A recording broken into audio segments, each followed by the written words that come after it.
যেদিন 5ই আগস্ট দেশ স্বাধীন হয়েছে সেদিন সবাই খুব আনন্দ নিয়ে গণভবনের দিকে রওনা দিয়েছে। সবাই খুব উচ্ছ্বাস করছিল, সবাই লাইভে আসছিল। আমার যত আমার আমার ফ্রেন্ডের যারা অনেককে দেখছিলাম সবাই লাইভে চলে আসছে, খুব উচ্ছ্বাস নিয়ে গণভবনের দিকে রওনা দিচ্ছে। কিন্তু আমি খুব আতঙ্কিত ছিলাম, কারণ আমার ভাই ততক্ষণে পোস্ট করেছে ফেসবুকে। ওর শেষ পোস্ট ছিল যে আশুলিয়া থানা পুলিশ আত্মসমর্পণের, দেশ স্বাধীন হওয়ার পরেও আশুলিয়া থানা পুলিশ আত্মসমর্পণের ঘোষণা দিয়ে গুলি করেছে।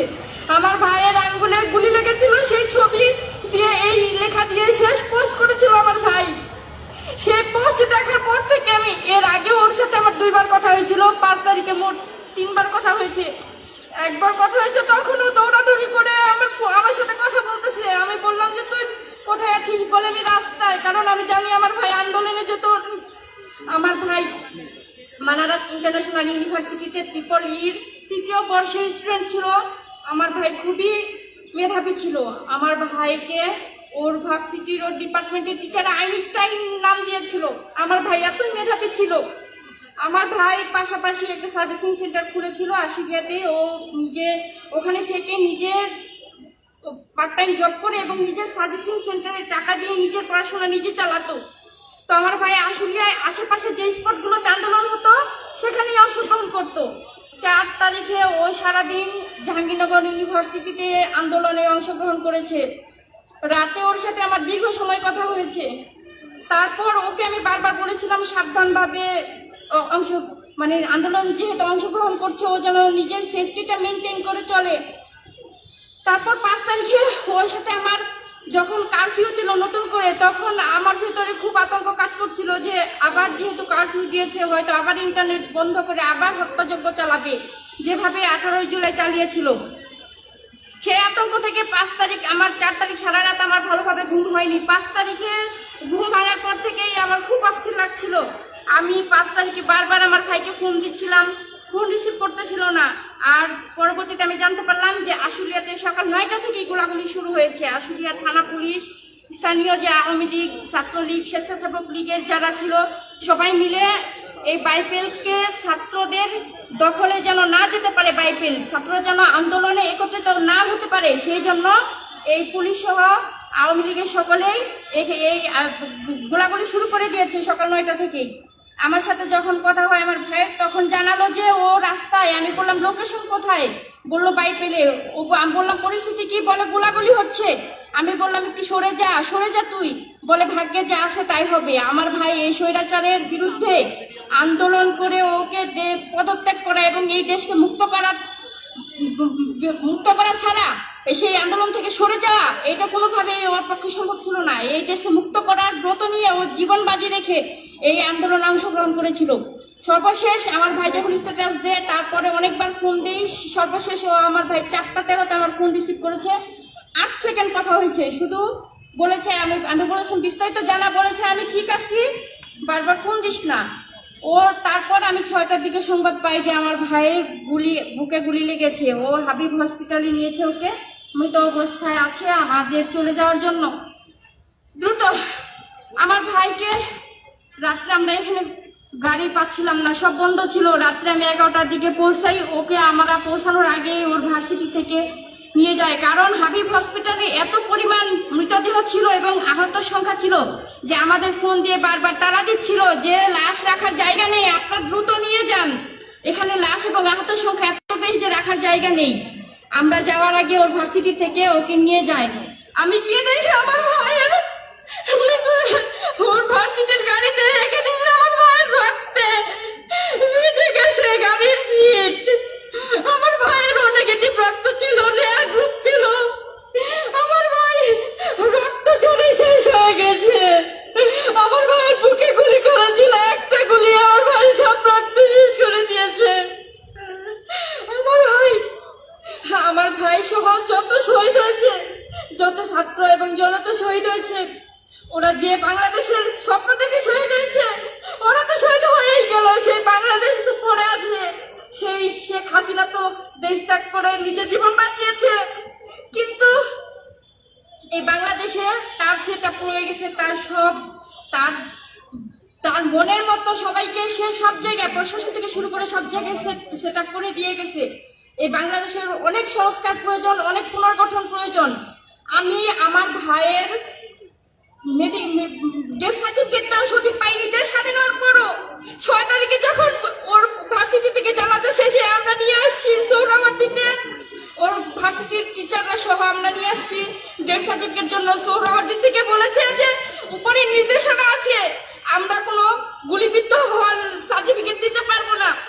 এটা আমাদের আগের যে রেজিস্টার ছিল সেটা ডিবিএ এসে নিয়ে গেছে। এই যে দেশ স্বাধীন হয়েছে 5 তারিখে, 6 তারিখেও তারা বলছে যে উপরে নির্দেশনা আছে, এই সেট আপটা চেঞ্জ করতে হবে। তার পরবর্তীতে আবার আমি হাবিব হসপিটাল থেকেও আমার ডেথ সার্টিফিকেট সংগ্রহ করার চেষ্টা করছি, ডকুমেন্ট সংগ্রহ করার চেষ্টা করছি, যে ওখানে ওকে নেওয়া হয়েছে, সেই রেজিস্টারটা পর্যন্ত আমাকে দেখতে দেওয়া হয়নি। এই যে সেট আপটা, এই স্বৈর শাসকের যে সেট আপ, এটা চেঞ্জ করতে হবে। আমাদের বাংলাদেশকে আবার পুনর্গঠন করতে হবে। আমার ভাই সহ সকল শহীদরা তাদের জীবন বিসর্জন দিয়ে গেছে, কিন্তু আমাদের কাজ শেষ হয় নাই। ওদের দায়িত্ব হয়তো ওরা পালন করে দেশকে স্বাধীন করেছে, কিন্তু বাকি যারা ছাত্র এবং জনতা এই আন্দোলনে অংশগ্রহণ করেছিলেন তারা সবাই যদি ঘুমিয়ে যায় তাহলে দেশটা আবার ধ্বংস হয়ে যাবে। দেশটাকে ধ্বংস হতে দেওয়া যাবে না কোনোভাবেই। দেশটাকে পুনর্গঠন করতে হবে। এই ছাত্র যারা এই আন্দোলনের ডাক দিয়েছিল, আর ছাত্রদের এই ডাকে সাধারণ জনগণ যেভাবে অংশগ্রহণ করে সবাই মিলে এই দেশটাকে স্বাধীন করেছে দ্বিতীয়বার, সেই স্বাধীনতাকে রক্ষা করতে হবে। আমরা জানি যে স্বাধীনতা অর্জন করা যতটা সহজ, রক্ষা করা কিন্তু তার চেয়ে বেশি কঠিন। তাই এই শহীদদের ভুলে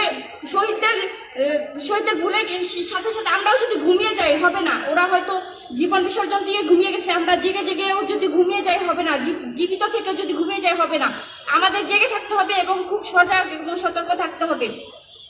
আমাদের এই দেশকে পুনর্গঠন করতে হবে। আমি বিশ্বাস করি যে ছাত্র জনতার সমন্বয়ে যেহেতু এই স্বৈর শাসকের হাত থেকে আমাদের দেশকে আবার দ্বিতীয়বার স্বাধীন করা সম্ভব হয়েছে, ঠিক সেইভাবেই এই ছাত্র এবং নাগরিকদের সমন্বয়ে ঐক্যবদ্ধভাবে সবাই মিলে আবার আমরা এই দেশটাকে পুনর্গঠন করতে পারবো। তাই আমি এই যে যারা এই জাতীয় নাগরিক কমিটি গঠন করেছে তাদের প্রতি একটা দায়িত্ব দিচ্ছি যে আপনারা কখনোই আমাদের এই স্বাধীনতাকে হারাতে দিবেন না। শহীদরা এবং যারা আহত আছে, এদের যে স্বপ্ন ছিল, যে স্বপ্ন নিয়ে তারা এই দেশের জন্য নিজের অঙ্গ বিসর্জন দিয়ে কেউ গাজী হয়ে বেঁচে আছে, আর যারা জীবন দিয়েছে তারা শহীদ হয়ে গেছে, তাদের এই ত্যাগকে ভুলে যাবেন না। তাদের এই ত্যাগকে মূল্যায়ন করে আপনারা তাদের স্বপ্নকে বাঁচিয়ে রাখবেন, তাদের সেই কাঙ্ক্ষিত দেশকে গড়ে তুলবেন। আমি আপনাদেরকে সেই দায়িত্ব দিতে চাই। এবং শুধু ছাত্ররা দায়িত্ব নিলে হবে না, আমাদের সব নাগরিককে দায়িত্ব পালন করতে হবে। আমরা আর কোনো অন্যায়ের সাথে আপোষ করব না। এই 16-17 বছর আমরা যেভাবে অন্যায়কে সহ্য করেছি, ভয়ে ভীত থেকেছি, আর তাতে স্বৈর শাসকরা সাহস অর্জন করে করে আমাদেরকে শোষণ করেছে ব্রিটিশদের মতো করে। সেই সুযোগ যেন আর কোনো রাষ্ট্রের ক্ষমতাসীন দল আর সেই সুযোগ না পায়, কেউ যেন আর কোনোদিন স্বৈর শাসক হওয়ার সুযোগ না পায়, সেই সাহসও করতে না পারে।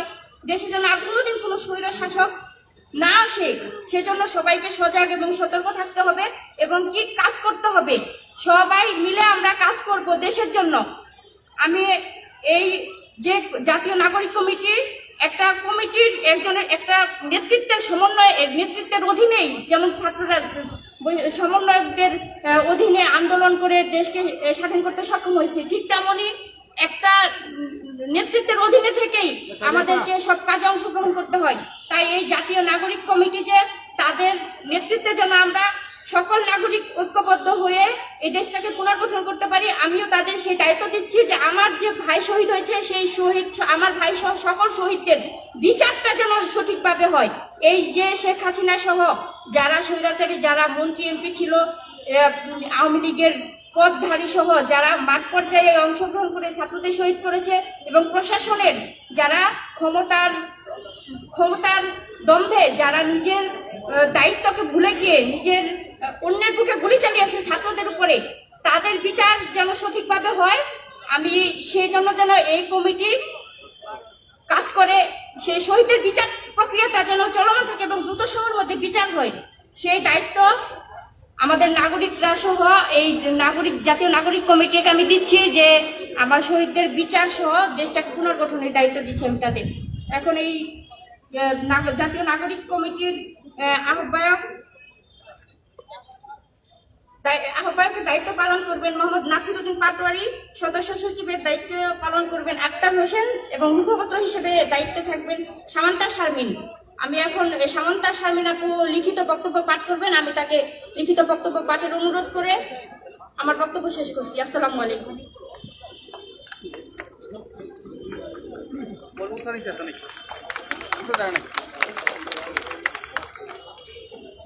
প্রিয় দেশবাসী, বৈষম্য বিরোধী ছাত্র আন্দোলনের নেতৃত্বে ও বাংলাদেশের সর্বস্তরের জনগণের অংশগ্রহণে ফ্যাসিবাদী রেজিমের বিরুদ্ধে ছাত্র জনতার অভ্যুত্থান সংগঠিত হয়েছে। সহস্রাধিক শহীদ ও আহত ছাত্র জনতার ত্যাগের বিনিময়ে আমরা মুক্ত হয়েছি এবং জনগণের আকাঙ্ক্ষায় সরকার গঠিত হয়েছে। এই অভ্যুত্থানের ঘোষিত লক্ষ্য ফ্যাসিবাদী ব্যবস্থার বিলোপ এবং নতুন রাজনৈতিক বন্দোবস্ত এখনো দীর্ঘ রাজনৈতিক ও নীতি নির্ধারণের লড়াই দাবি করে। বাংলাদেশের জনগণ 47 সালের পাকিস্তান আন্দোলন, 71 সালের মহান মুক্তিযুদ্ধ এবং এবারকার ছাত্র জনতার অভ্যুত্থানের ভেতর দিয়ে নিজেদের আকাঙ্ক্ষা বারবার ব্যক্ত করেছে। 90-এর গণ আন্দোলনও জনগণকে দীর্ঘমেয়াদে কোনো ফলপ্রসূ সমাধান ও বন্দোবস্ত জাতির সামনে হাজির করতে পারেনি। কিন্তু পূর্বেকার লড়াইগুলোর অভিজ্ঞতা আমাদের বলে, যখনই মুক্তিকামী জনতা কোনো একজন ব্যক্তি বা সমষ্টিকে রাষ্ট্র পরিচালনার দায়িত্ব অর্পণ করে, তখনই জনগণের প্রতি দায়িত্বশীলতা ও জবাবদিহিতার ঘাটতি দেখা যায়। ছাত্র জনতার অভ্যুত্থানে সরকার গঠিত হলেও পূর্বেকার ফ্যাসিবাদী ব্যবস্থা এখনো জনগণের সাফল্যের প্রতিদ্বন্দ্বী রূপে সক্রিয়। নিপীড়ক রাষ্ট্রযন্ত্রের ধ্বংসাবশেষ প্রতি পদে রাষ্ট্রের পুনর্গঠনকে বাধাগ্রস্ত করছে। ফলে ছাত্র জনতার অভ্যুত্থানের মধ্য দিয়ে রাজপথে নেমে আসা জনতাকে সংগঠিত করা, 8ই আগস্টে গঠিত সরকারকে যুগপৎ সহযোগিতা ও জবাবদিহিতার আওতায় আনা, তদুপরি জনস্বার্থের পক্ষে নীতি নির্ধারণে ভূমিকা রাখার লক্ষ্যে আমরা নাগরিক দায়িত্ব পালনের অঙ্গীকার করছি। আমরা মনে করি ছাত্র জনতার অভ্যুত্থানের সংহতি ও প্রতিরোধের চেতনা বাংলাদেশকে নতুনভাবে গড়ে তোলার শক্তি। এই নতুন রাজনৈতিক জনগোষ্ঠীকে স্থিতিশীল ও শান্তিপূর্ণ রাজনৈতিক বন্দোবস্তের মধ্য দিয়ে পূর্ণ বিজয় অর্জন করতে হবে। গণহত্যাকারীদের যথাযথ বিচার, রাষ্ট্রীয় প্রতিষ্ঠানের পুনর্গঠন, জনস্বার্থের প্রতি সংবেদনশীল নীতি নির্ধারণ নতুন রাজনৈতিক বন্দোবস্তের পূর্ব শর্ত। জাতীয় নাগরিক কমিটি একটি আহ্বায়ক কমিটি গঠনের মাধ্যমে কাজ শুরু করছে। অচিরেই সকল মহানগর, জেলা ও উপজেলা পর্যায়ে ছাত্র জনতার অভ্যুত্থানের অংশগ্রহণকারী সামাজিক, সাংস্কৃতিক ও ধর্মীয় নেতৃত্ব এবং বিভিন্ন শ্রেণী পেশার মানুষের সাথে আমরা আলোচনা করব। তৃণমূল পর্যন্ত এই কমিটির বিস্তৃতি ঘটানোর মাধ্যমে আমরা ছাত্র জনতার অভ্যুত্থানের শক্তিকে সংহত করে বাংলাদেশ রাষ্ট্রকে পুনর্গঠনের লক্ষ্যে কাজ করে যাব। আহ্বায়ক কমিটির প্রাথমিক কাজ: ছাত্র জনতার অভ্যুত্থানের মধ্য দিয়ে প্রতিফলিত হওয়া সামষ্টিক অভিপ্রায় ও গণতান্ত্রিক আকাঙ্ক্ষাকে সমুন্নত রাখা, ছাত্র জনতার উপর সংঘটিত নির্মম হত্যাযজ্ঞে জড়িতদের বিচারের আওতায় এনে শাস্তি নিশ্চিত করার লক্ষ্যে প্রয়োজনীয় কর্মসূচি গ্রহণ করা, রাষ্ট্রের জরুরি সংস্কার ও পুনর্গঠন করার লক্ষ্যে অন্তর্বর্তীকালীন সরকারের জবাবদিহিতা ও সহযোগিতার পরিসর তৈরি করা, বিভিন্ন সামাজিক, সাংস্কৃতিক ও রাজনৈতিক উদ্যোগের সাথে আলোচনা, মত বিনিময় ও গণমুখী কর্মসূচির মাধ্যমে সর্বস্তরের জনতাকে সংহত করার লক্ষ্যে কাজ করা, দেশের সর্বস্তরের সামাজিক, সাংস্কৃতিক ও ধর্মীয় নেতৃত্বকে সংহত করে গণঅভ্যুত্থানের আকাঙ্ক্ষা সমুন্নত করে রাখার লক্ষ্যে ফ্যাসিবাদী কাঠামো ও শক্তির বিরুদ্ধে প্রতিরোধ অব্যাহত রাখা, জনস্বার্থের পক্ষে নীতি নির্ধারণের লক্ষ্যে বিভিন্ন শ্রেণী পেশার মানুষ ও প্রবাসী বাঙালিদের সাথে বিষয়ভিত্তিক সংলাপের আয়োজন করা, রাষ্ট্রীয় প্রতিষ্ঠান সমূহ পুনর্গঠনের লক্ষ্যে প্রয়োজনীয় নীতি নির্ধারণী প্রস্তাবনা তৈরি ও সেটা বাস্তবায়নে প্রয়োজনীয় রাজনৈতিক পদক্ষেপ গ্রহণ করা, গণপরিষদ গঠন করে গণভোটের মাধ্যমে নতুন গণতান্ত্রিক সংবিধান তৈরির জন্য গণ আলোচনার আয়োজন করা, উল্লেখিত কাজের পরিধি ও পদ্ধতি সাপেক্ষে বাংলাদেশের জনগণকে নিজ নিজ এলাকায় সংঘবদ্ধ থাকার আহ্বান করছে জাতীয় নাগরিক কমিটি। অচিরেই জেলা ও উপজেলা এলাকা ভিত্তিক আলোচনা ও মতবিনিময় সভা আয়োজনের প্রক্রিয়া শুরু হবে। জনতার স্বতঃস্ফূর্ত অংশগ্রহণ অভ্যুত্থানের আকাঙ্ক্ষা রক্ষার চালিকা শক্তি হয়ে উঠবে।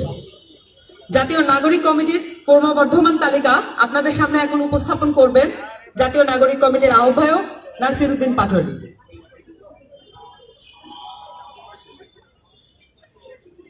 আসসালামু আলাইকুম। আমি মোহাম্মদ নাসির উদ্দিন, জাতীয় নাগরিক কমিটির আহ্বায়ক হিসেবে থাকছি। আমার সাথে সদস্য সচিব হিসেবে থাকছেন আখতার হোসেন, আর আমার সাথে মুখপাত্র হিসেবে সামান্তা শারমিন থাকছেন।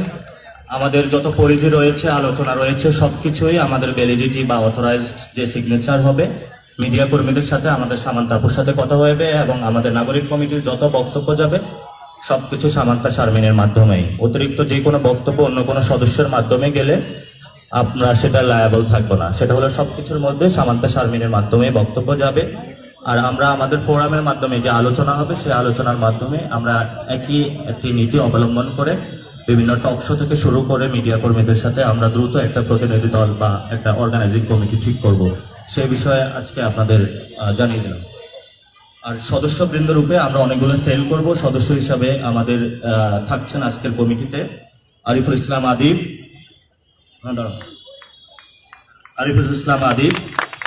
জাহাঙ্গীরনগর বিশ্ববিদ্যালয়ে পড়াশোনা করেছেন। আমাদের সাথে থাকছেন আরো সাইফ মুস্তাফিজ, আমাদের সাথে থাকছেন মনিরা শারমিন, আমাদের এই কমিটিতে থাকছেন নাহিদা সারোয়ার চৌধুরী, এই কমিটিতে থাকছেন সারোয়ার তুষার, এই কমিটিতে থাকছেন মোতাসিম বিল্লাহ, আশরাফ উদ্দিন মাহদি, আলাউদ্দিন মোহাম্মদ, অনিক রায়,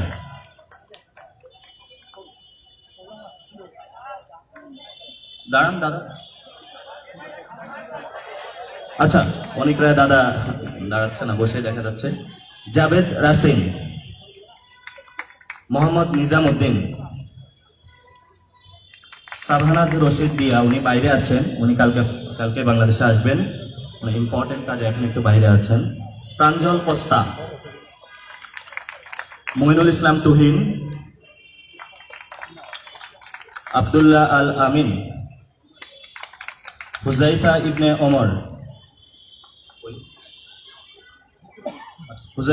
ওমর, শ্রাবণা শফিক দীপ্তি, সায়ক চাকমা, ওনার অসুস্থতা থাকার কারণে ফ্যামিলি মেম্বার মারা গিয়েছে, উনি চট্টগ্রামে আছেন, উনি কালকে আমাদের সাথে যোগ দিবেন। সানজিদা ইসলাম তুলি, আবু রায়হান খান, মাহমুদা আলম মিতু, অলিভ মে, শাগুফতা বুশরা মিসমা, সৈয়দ হাসান ইমতিয়াজ, তাসনিম জারা, উনিও বাহিরে আছেন, উনি আমাদের সাথে অতি সত্বর যোগ দিবেন। মোহাম্মদ মিরাজ মিয়া, মোহাম্মদ আজহারউদ্দিন অনিক, মোহাম্মদ মেসবাহ কামাল, উনি ওনার পারিবারিক কাজে বাইরে আছেন, উনি আমাদের সাথে এসে টিমে জয়েন করবেন। আতাউল্লাহ, এস এম শাহরিয়ার, মনজুর আল মতিন, প্রীতম দাস, উনি এখন এসে পৌঁছান নাই, পথে আছেন। তাজনুবা জাবিন, অর্পিতা শ্যামাদের, মাজহারুল ইসলাম, সালেহ উদ্দিন সিফাত, মুশফিকুস সালেহীন, তাহসিন রিয়াজ, হাসান আলী খান, মোহাম্মদ আব্দুল আহাদ, ফয়সাল মাহমুদ শান্ত, মশিউর রহমান, আতিক মুজাহিদ, তানজিল মাহমুদ, আব্দুল্লাহ আল মামুন ফয়সাল, মোহাম্মদ ফারহাদ আলম ভুঁইয়া, এস এম সুজা, মোহাম্মদ আরিফুর রহমান। ফ্যামিলি থেকে থাকছেন সৈয়দ আক্তার, আমাদের শহীদ ফ্যামিলি থেকে থাকছেন স্বর্ণা আক্তার, আমাদের থাকছেন সালমান আল মুক্তাদির, উনি এখন এসে পৌঁছান নাই, চিটগাঁগে উনি একটা শুটিং এর কাজে ব্যস্ত আছেন। আমাদের সাথে আরো থাকছেন আকরাম হুসাইন, হাফেজ আকরাম হুসাইন। আচ্ছা, আপনাদের কাছে প্রেস রিলিজটা চলে যাবে, তবে এর পূর্বে কিছু কথা। আপনারা জানেন যে 5 তারিখে বাংলাদেশে একটি গণ অভ্যুত্থান হয়েছিল। সেই গণ অভ্যুত্থানে ছাত্রদের নেতৃত্বে বাংলাদেশের সকল জনতা অংশগ্রহণ করে এক দফা দাবিতে ঐক্যবদ্ধ হয়েছিল। সেই দফাটা অনেকেই জানেন, অনেকেই জানেন না, স্মরণ করিয়ে দিচ্ছি। ফেসিবাদী ব্যবস্থার বিলোপ এবং নতুন রাজনৈতিক বন্দোবস্ত। সেই জায়গা থেকে আমরা যারা কমিটি, আজকে এই কমিটি হলো এখানেই শেষ হয় নাই, এই কমিটির আরো কিছু মেম্বার হবে এবং এই কমিটি বর্ধিতাংশ আরো হবে, যার মধ্য দিয়ে আমরা অতি দ্রুত সত্তর পূর্ণাঙ্গ কমিটি প্রকাশ করব এবং এই কমিটিকে আমরা গ্রাম পর্যন্ত নিয়ে যাব, যেখানে 5ই আগস্ট যারা অভ্যুত্থানে শহীদ হয়েছেন, আহত হয়েছেন, তাদের মনের যে আকাঙ্ক্ষা, যে গুলির সামনে দাঁড়িয়েছেন, তার মনের ভিতরে একটা আকাঙ্ক্ষা ছিল, সেই আকাঙ্ক্ষা ছিল নতুন একটি বাংলাদেশ তৈরি করা। এবং সেখানে আমিও শহীদ হতে পারতাম। বাংলাদেশে যারা আপনারা আমার সামনে দাঁড়িয়ে রয়েছেন, প্রিয় দেশবাসী, আপনারা যেখানে দেখছেন, আপনারাও সেই জায়গায় থাকতে পারতেন। তো যিনি জীবন দিয়ে গিয়েছেন, তিনি বাংলাদেশের প্রতি এক অমূল্য সম্পদ আমাদেরকে দিয়ে গেছেন। এই নতুন বাংলাদেশটা আমাদেরকে গঠন করতে হবে এবং আমরা তরুণ প্রজন্ম এবং ছাত্রদের মধ্যে যে একটি ঐক্যবদ্ধ শক্তি রয়েছে, সেই ঐক্যবদ্ধ শক্তিকে নিয়ে আমাদের রাষ্ট্রের যে পুনর্গঠন রয়েছে, সেটাতে আমরা আমাদের বিনিয়োগ করব। এই তরুণ প্রজন্ম যে যেখানে আছেন, গণ অভ্যুত্থানের যে স্পিরিট রয়েছে এবং যে চেতনা রয়েছে, সেটাকে আমরা একসাথে সবাইকে সুসংহত করে আমরা আমাদের প্রতিরোধগুলো গড়ে তুলব।